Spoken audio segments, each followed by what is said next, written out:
સુરત જિલ્લામાં અસલીના નામે નકલીનો ખેલ યથાવત, વધુ એકવાર નકલી પ્રોડક્ટ બનાવતું કારખાનું ઝડપાયું છે। કામરેજના પરબ ગામની જીઆઈડીસીમાં બ્રાન્ડ ક્લીનર કંપનીના નામે હલકી ગુણવત્તાવાળું ક્લીનર બનાવી માર્કેટમાં વેચાતું હતું।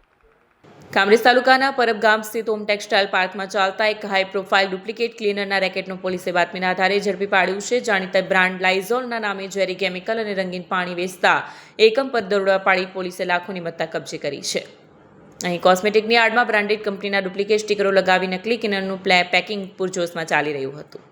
સુરત જિલ્લા એલસીબી પોલીસે સ્થળ પરથી 8.59 લાખની કિંમતના 5 લીટરના 860 નંગ કેન, પેકિંગ મશીનરી અને વિવિધ હાનિકારક કેમિકલ સંચાલકનો આઈફોન અને અન્ય સાધન સામગ્રી સહિત કુલ 10.70 લાખનો મુદ્દામાલ જપ્ત કર્યો છે। પોલીસે આ કૌભાંડના મુખ્ય સૂત્રધાર અને 23 વર્ષીય સંચાલક મોનિલ સંજય ઘોડિયાની અટક કરી કાયદેસરની કાર્યવાહી હાથ ધરી છે।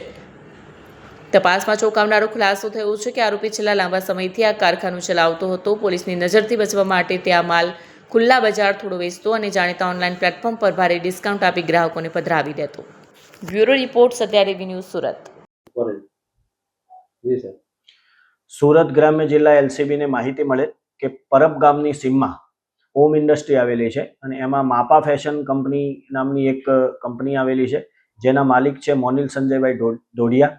તેઓ તેમની આ ઓથોરાઇઝ કંપનીની આડમાં લાઇઝોલ કંપનીના ક્લીનર ડુપ્લિકેટ બનાવે છે। જે માહિતી આધારે એલસીબીની ટીમે એમની કંપનીમાં રેડ કરતા એમને માપા ફેશનની જે પ્રોડક્ટ હતી એ સિવાય એમના ત્યાંથી 860 નંગ લાઇઝોલ કંપનીના ક્લીનરના ભરેલા કેન, એના સ્ટીકરો તેમજ એની સાથે જે યુઝ કરવા માટે વપરાતું હતું એ કેમિકલ મળી ટોટલ 10,72,000નો મુદ્દામાલ એલસીબીએ રિકવર કરેલ છે અને આ કામે કામરેજ પોલીસ સ્ટેશને જાણવાજોગ દાખલ કરી આગળની કાયદેસરની કાર્યવાહી હાથ ધરેલ છે।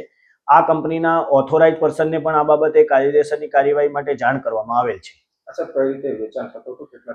આ લાઇઝોલ કંપનીના જે ક્લીનર એ બનાવતા હતા એ સેલ્સમેનો દ્વારા પણ બજારમાં વેચતા હતા અને ઓનલાઈન પણ બજારમાં વેચતા હતા એવી જાણકારી મળેલ છે। કેટલા સમયથી આ કારખાનું ચાલતું હતું? આ કારખાનું તો એમનું જે ઓથોરાઇઝ છે તો લાંબા સમયથી ચાલે છે, પરંતુ આ જે લાઇઝોલના ક્લીનર બનાવવાની કામગીરી છેલ્લા 1-2 મહિનાથી ચાલતી હોવાની હાલની તપાસમાં જાણવા મળે છે। જે ઓરિજિનલ પ્રોડક્ટ છે અને ડુપ્લિકેટ પ્રોડક્ટ છે, ભાવમાં અને ક્વોલિટીમાં કેટલો તફાવત? ભાવ અને ક્વોલિટી બાબતે કંપનીના ઓથોરાઇઝ પર્સનને જાણ કરવામાં આવેલી છે, એ આવશે પછી તપાસ દરમિયાન જાણવા મળશે।